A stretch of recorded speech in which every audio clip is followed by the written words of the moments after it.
the rents have gone up because Tesla people are coming in.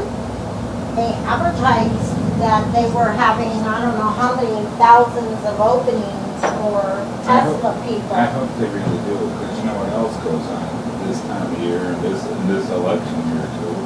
A lot of different companies where I've heard from around the country, they're putting on, like, what they're doing is because there's more, like, from the federal government, there's more for subsidized young people or people who have never worked. There's a lot of places that are deciding to go with subsidized more so than they want more experience from people because they're going to be doing a lot more work. You know how that is. Yeah. The ones that are the easy money for the company, and then for the summer. Well, when I lived in the Bay Area, Tesla is the one that went in and took over the GM plant. They closed General Motors, and Tesla bought up the property there. I thought Tesla was a mining company, machinery or what? They're making automobiles, but they're the electric automobiles, and so what they're trying, they actually are a new venture. They don't even know really, you know, when Nevada said, okay, come in, we'll do this for you, do that for you, and I'm thinking, man, it's a new venture. Are you gonna be equipped to handle, there's a certain element that they use in the electric cars for their batteries. Well, that's what they claim they're gonna build out here. Well, that was like titanium or something. Yeah, something like that. Are you gonna have enough of that to sustain the growth, not just to get cars out at the car dealership, but to sustain, to keep, you know, and we don't even know if people are really gonna buy those cars because they're very expensive cars. And the way the economy is, maybe they're banking on all the people who have money will go ahead instead of driving an American-made car. I got 3 pairs of these with me. I bought these, you know how long ago? Because I was at Florsheim. Yeah. And I bought them at the Woodburn Mall, north of Salem, years ago. And see, this pair hasn't even needed to go to the shoemaker yet. Yeah. So what I'm saying there is, even if somebody like me will buy something, if you pay a little more now, but over a long period of time you pay less. Oh, well, you know, there's stuff that I like that, like say, I have a Louis Vuitton, and someone told me one time, why did you spend $1,000 on a purse? And I said, because you're going to keep spending $50 and $100 and maybe $200 on a purse every how often? I said, I've had my Louis Vuitton for 10 years. And I said, and once in a while I'll take it in to those branches. I traveled for 10 years, I did that. And I'm like, okay, I'm done. So then the corporate office said, okay, Melinda, if you don't want to be a regional anymore, just do the branch here in Pleasant Hill. And I said, okay, so I was in Pleasant Hill for 5 years. And then I had told my daughter, it's time for me to make a decision. I'm wanting to move, and I said, you guys are all grown, have your own family. Well, she's the only one who has a child. My 2 boys are still single. And I said to her, I said, I just want to move and, you know, have start over. Well, I met Marilyn, the owner here, because of the business that I was in when I first came. So what happened was a friend of mine, she moved to Reno and she worked for Talent Framework. She called me and she says, if you're thinking of moving, Steve's interested, send him your resume. So I sent him my resume. He flew me out here to Reno. I interviewed. Less than a week later, he offered me the job. He sent me email, my letter of intent and stuff. So I signed it, sent it back. The end of right before Hot August nights, he said, can you start? And I said, yes. And so I went to work for him, but I couldn't have, I was like, okay, I think I'm burned out. I was only with him for about a year, a little over a year. Such a nice man,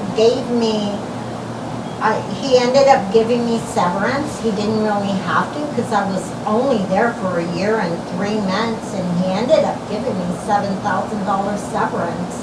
And I was like, oh, and he told me, if you ever need anything, Melinda, or you decide to come back, and I said, no, I'm done with this. I can't handle the people. It's crazy. It all has to be, they come in and they swear up and down they need a job so bad, and you're listening to them, and you're like, you kind of take compassion and say, oh, okay. Next thing you know, they don't show up to work 2 days later or a week later because they got their first check. So it's like, oh, forget that.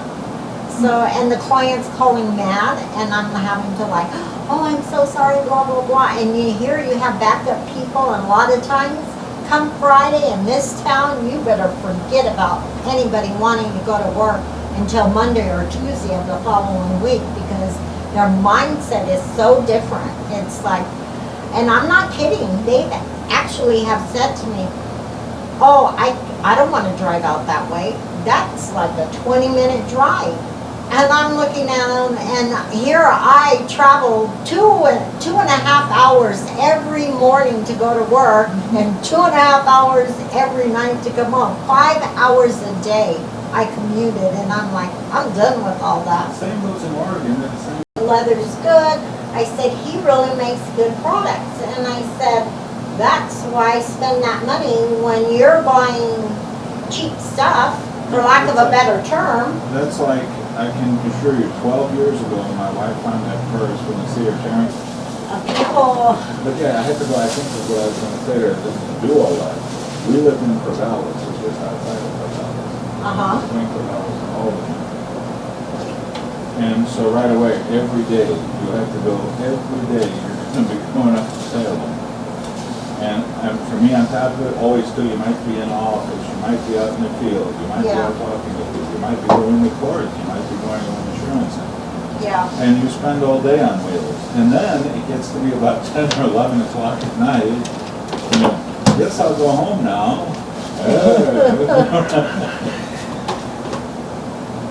So you lived that way for quite some time? Lived that way for years, yeah, even in Oregon. So.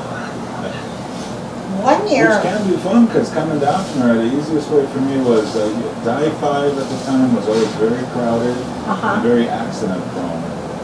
So what I would do is take the back roads. I don't know if you're familiar with the but there's back roads that are between, they're like, I-5 crosses right there, there are these just roads, meandering type country roads. The problem with that is they tend to have a lot of farms were in there at the time, of different kinds. Oh, kind of like our California Central Valley? Yeah, kind of in that nature, yeah. And the problem is though, at night it is pitch black. And you have to have really good lights and beams. And a lot of times goofy wildlife tries to walk out. We don't just mean your typical roadkill here. We mean families of deer. Wow. I've seen where eagles and owls come swooping at your car at night. Wow. It's like, hit the brakes, but then like this, I thought it was a drone or something. Because it's just this big thing. Oh, you got it out of nowhere coming. The brakes and this thing just go.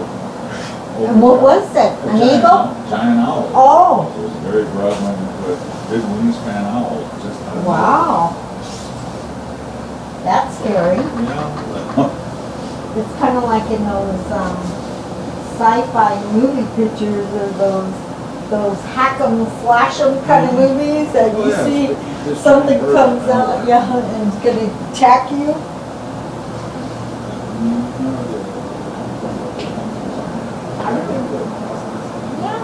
I remember when I was young, my dad took us to the Bodega Bay a little bit after, well, quite a bit after, Alfred Hitchcock had made his birds there, and I was like, oh, what are we gonna go there for? Because I see the movie, I was just a little girl, and I was like, they're gonna attack us. And he was laughing at me, and he just said, no, it was a movie. And I'm like, okay. Keep telling yourself that. Yeah. It's a movie. No. Yeah, that's why Revelation talks about the gnashing of the teeth and the birds eating the carcasses and but I don't know. That sounds like an everyday life.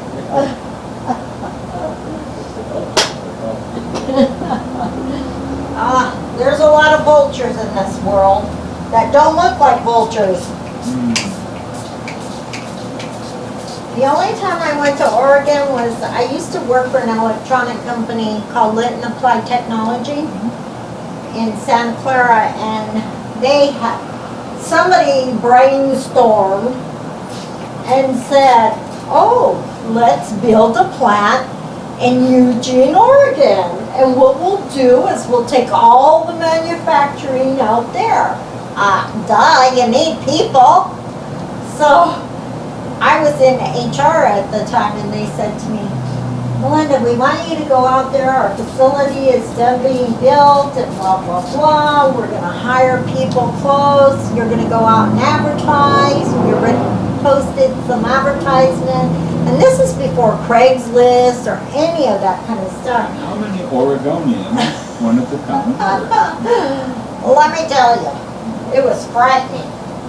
It was so frightening that I got so confused. I would go up, stay 2 weeks, come home on the weekend, go back up, stay 2 more weeks. Instead of me only going for a month, I was there for 6 months. My husband was upset. And I said, it's my job, what can I do? So in the interim, sometimes me and the kids would come up and stuff. But when we were hiring people, a lot of them had the same last name. What was going on was, this girl was married to this guy, but now divorced this guy, but was married to the cousin of that guy. And I'm like, what? It was thoroughly disturbing. Unusual to say the least. Yeah, so that wasn't the South now, that wasn't, say, Alabama or something? no, no, it was, we went up to Klamath Falls, Oregon. Yeah, and so, make a long story short, we hardly got any people, so what they ended up doing, the people who trained, they never caught on to it, because you have to have very good manual dexterity, because they were doing, it wasn't your regular PC board, it was integrated circuits. So the circuits, some of the circuits were as big as a speck of pepper. Your dexterity, you're working under the microscope, and you have to have, you have the tools and stuff for it, but if you don't have good manual dexterity, you're ruining a lot of these components and stuff. Sure, because another thing, when you're looking at manual extreme magnification too, the slightest micro movement of your fingers is something. Yeah. Affects it. So it was like we had a hard time training people. So finally, when we went into meetings, like about 2 months in, and I laughed, and I told them, I don't know where you're going to get the people from, because the people that we have hired and have tried to train, they just can't get the concept. You think just because it's repetition, it's much more than that. So what ended up happening, I worked for that company for many years, and what ended up happening was we ended up sending all of, because at the time what we were doing was we were making the baseboards for helicopters, but they were the military helicopters, because we were contracted. We were a military. Yeah, so they couldn't get the basebands down right for the for any of the helicopters, because they were radar detectors is what they are, and that's very necessary. So they ended up bringing back all of the manufacturing plant. I don't know what they ever did, because in 2000 I quit job and went over to, I lived in the Central Valley. And for about 4 years, because my mother-in-law was sick with cancer, and we decided to move from Cupertino. We sold our house, bought a house in 99 out there. It was done being built at the end of 99. And so I don't really know what ended up happening, but when I left, they brought back all of the manufacturing of that, of the radar tracking system. And I just thought, wow, what a waste of money. I don't know who thought of it, but whoever was the person in charge should have been fired, because that was a lot of money they wasted. And I don't think they did their demographics very well, because, you know, the land was cheap, yes, but in the long run it wasn't, because there was not enough people to sustain the product to get it out. So it's not just the cost of it. Does it generally seem to you that generally business, labor, and everything of all time seem to work better on somewhere in the mid-80s, and then from there it's just been... No, I think, we still did. There was still a lot of military contracts going on until about, I would say about 2000. After 2000, yeah, because then after 2000 is when a lot of people, okay, I sold my house. My husband passed away in 2002 because he wasn't even in the house with us for a year. And then I kept the house for 2 years and sold it in 2004. And then right after I sold it was when the economy took a turn, and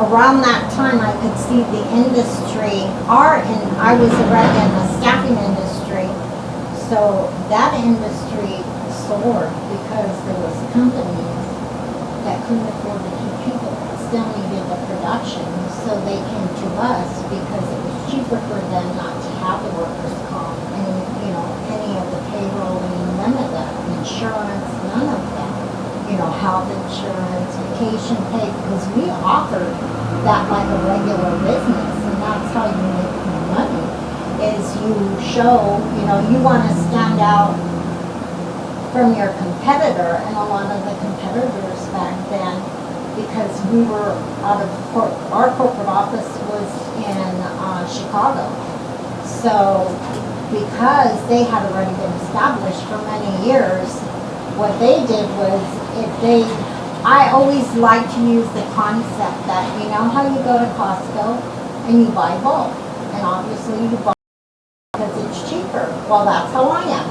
If you buy bulk from me, then I'm going to give you the better bill rate, and you'll still get all this incentive with it. And they're like, oh, okay, and once I would say that, then it was like, oh yeah, you know, you get this X amount, and how can you turn down paying me, like maybe for a general laborer back then, I think I was charging like $14 and some change, and I'm covering the workers' comp, the state, the federal taxes. Was that like around the half mark or something, or was that total? Total. So you were paying people what then? I was paying them like $10, because remember, workers' comp was not out of control. Yes, because I have volume. I'm talking 200 people. I'm talking between 200 and 300 people at one time at Foster Farms alone. I had over 500 people on a daily basis out at Foster Farms, and that made me a lot of money. And that's why, Dole closed down their shop, and they went to Atwater, and I serviced them, and I had anywhere between 500 and 600 people on a daily basis. And because I could do the volume, I had to hire more internal staff, but it was well worth it, because I was bonusing out at $5,000 a month. And that was with no other companies. Can I have a question? Uh-huh. And just people like say,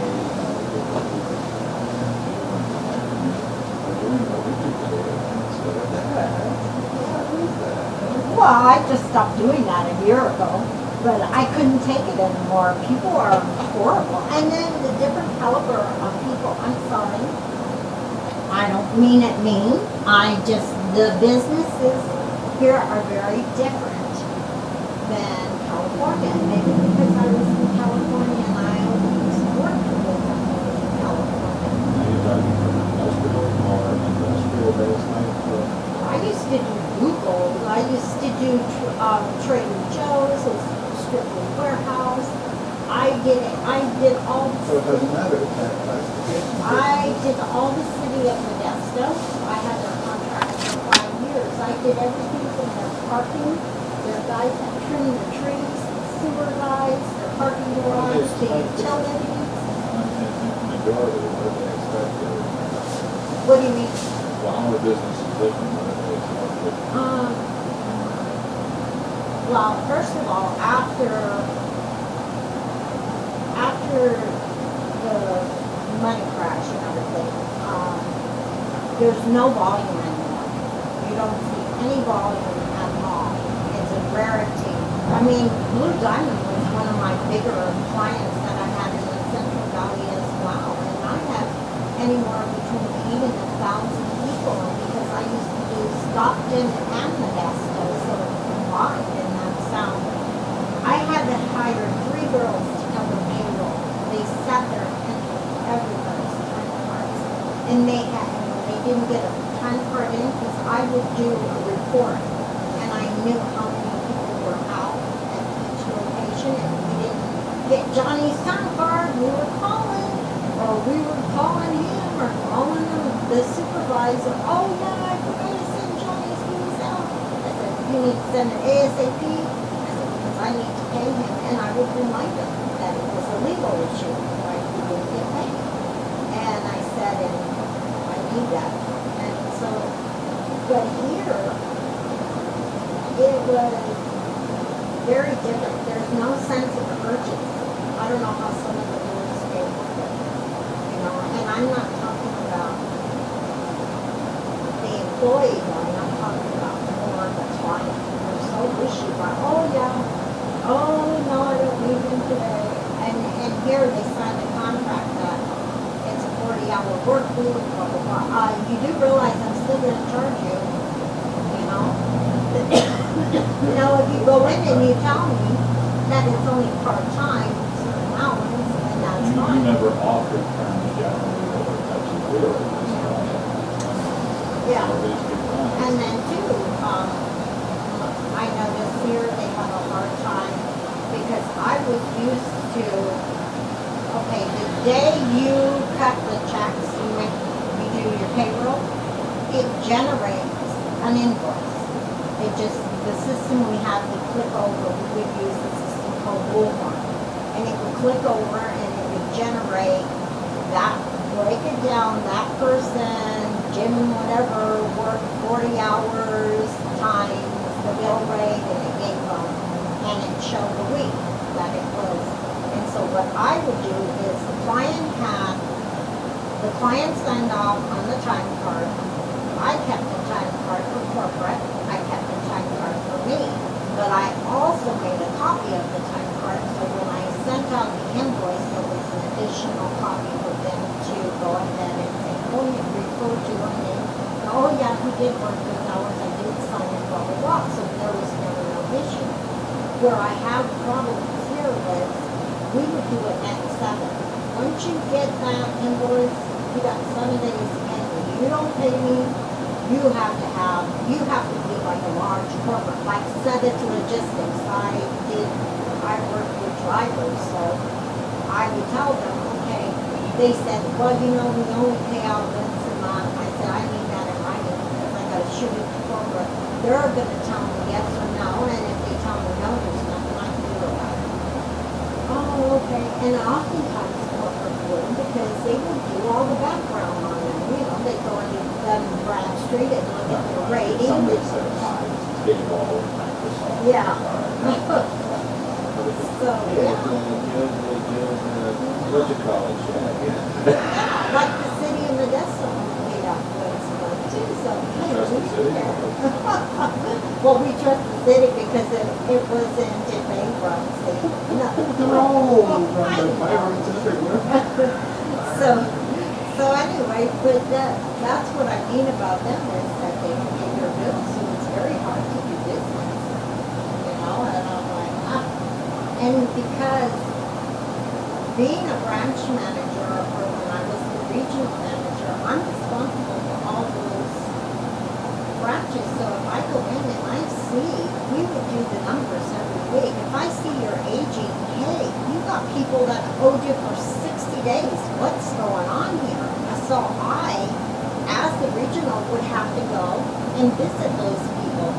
And it was good in the sense that it was not my personal branch because you need a cushion in between. You don't want to send your manager and say, hey, give me the money, when I can do that.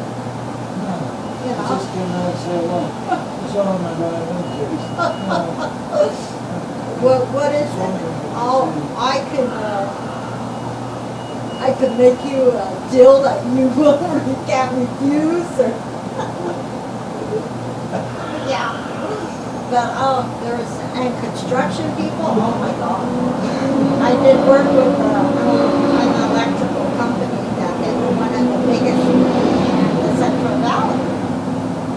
And at any given time, I had, I don't know, 25 journeyman electricians, where every journeyman is an apprentice. So I filled all those positions. We were making good money. I was billing out at $49.85 for a journeyman electrician per hour.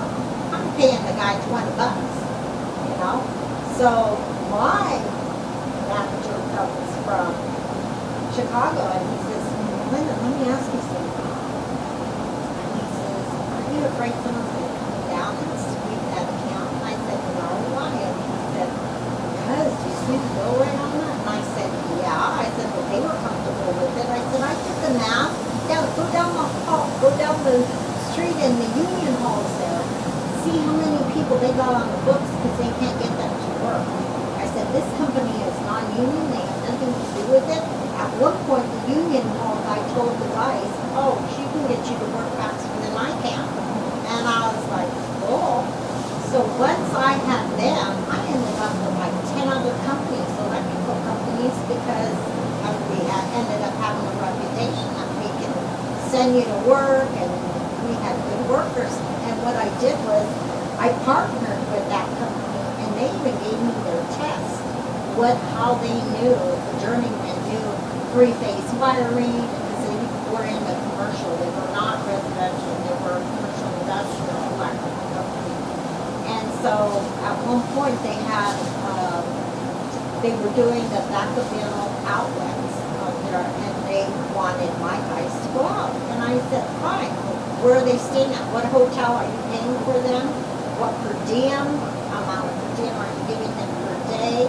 And so we collaborated together, and man, those guys were making bucks and getting free food, $25 a day to eat. And I'm talking back in 2000, you know? When I go through it, you remind me so much every time I talk to it, and I would see it's fascinating, so it's speaking all around my age, this is what you always remind, maybe it's me in my lifetime, it's like, it was always like women and men, but really, there's no difference, better or worse, it's just, oh, here they are, it's physical difference, but other than that, it's so heavy learning, there are so many things, there's so many. You're hired because it's you. You're hired because it's you. You know, that's how it used to be. Yeah, yeah. Well, I don't know, it's I like different. talking to people. Yeah. I like talking to people. Oh, yeah.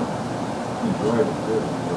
Jim downstairs has a little dog. He is having a fascinating life. He's in Bennington. He was a teacher. He worked for a winery in Tampa, and he had his own 25 acres of property and stuff. I think he lived in Washington. I can't remember. But he lived most of his life out in Sebastopol, out in northern California.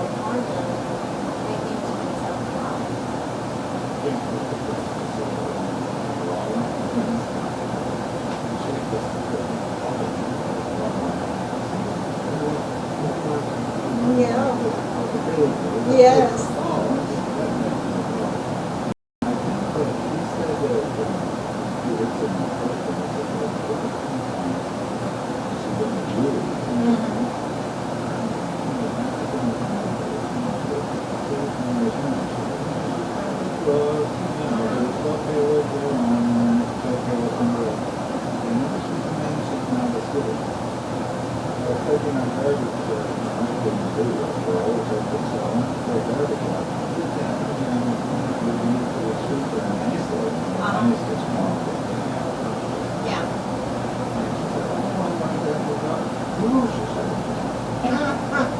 Yeah, I think so too, because sometimes she won't bark at me, and then sometimes she'll start to growl at me, and then he'll tell her, no, it's just Melinda, and then she'll look at me and I'll put my hand out, and then she's fine.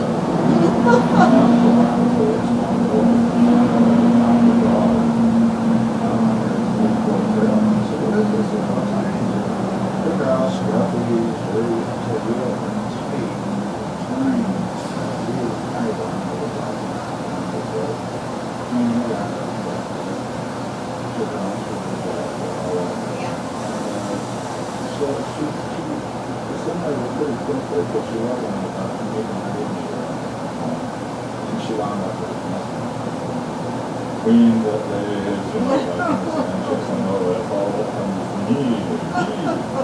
But the funniest thing is, for the whole life, noticed my grandpa put on the hat, and she liked all the stuff. My grandpa put on glasses and a hat. Oh, no one who has, she saw the captain, she starts barking and goes, Didn't like it. he takes off the glasses and it's okay. Let's try something. Goes to my uncle. Give it to me. So we got these glasses. Oh yeah, she starts barking. I'll do this thing. But that's good. That's together. She goes, I'm going to have glasses. They're smart. Yeah. You would know it. Yeah, that's one thing about Chihuahuas, is they do remember. I have a Chihuahua, but I think she's about as big as this. She weighs 2 pounds. She's little. She's tiny. Her face is tiny. But she thinks she's a big dog. She's got little dog syndrome. So then when I get home, she's running because she recognizes my truck. So, and she'll be in the house and she'll hear it and she'll be going crazy. And then as soon as I come in, she's doing her dance and stuff. But when she's tired, she sits down and she'll go like this with her front paws. Like as if she's Miss Prissy. And I said, oh, get lost. Do you ever see that cat that's down there? I think I'll be able to over. It's my brother-in-law's cat. Currently, Dad asked if we wanted to die on Thanksgiving. They said, well, would you like the cat? I'm like, oh, really? So she's staying with her cousin. But that cat, well, no, she's real good with her. She would call her mainly because she's so dramatically tries to act, be, and understand like they're constant to the point where she has something very good or son. She doesn't just bad at them. She watches, her dreams. So took them over the back, put them putting the toes or the seal patches they can and start going like this. So that she can show that say she's in the No. so many things. We call her only because she wants to be a human. But she's really nice, polite, civil, with most people. Old guy, though, she's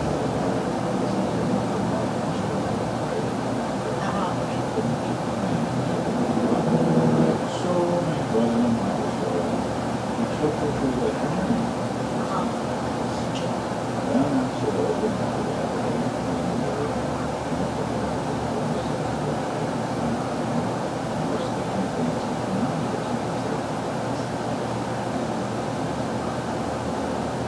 black and white tiger lion has $1 million. She can't stand those people. And if you took her to the vet, it would be great. She gets near the place. She was so meant to be with a rock rat. She started growling at the rock, growling at the cat, growling at the rock. got into that part, she's like a total terrorist. She's just so sure that they're being ferocious now, because they'll never do that again. Okay. Well, it was good to talk to you, and I thank you for your service. It's always a pleasure to speak with you. Okay, unless you earn. We'll try, you too now.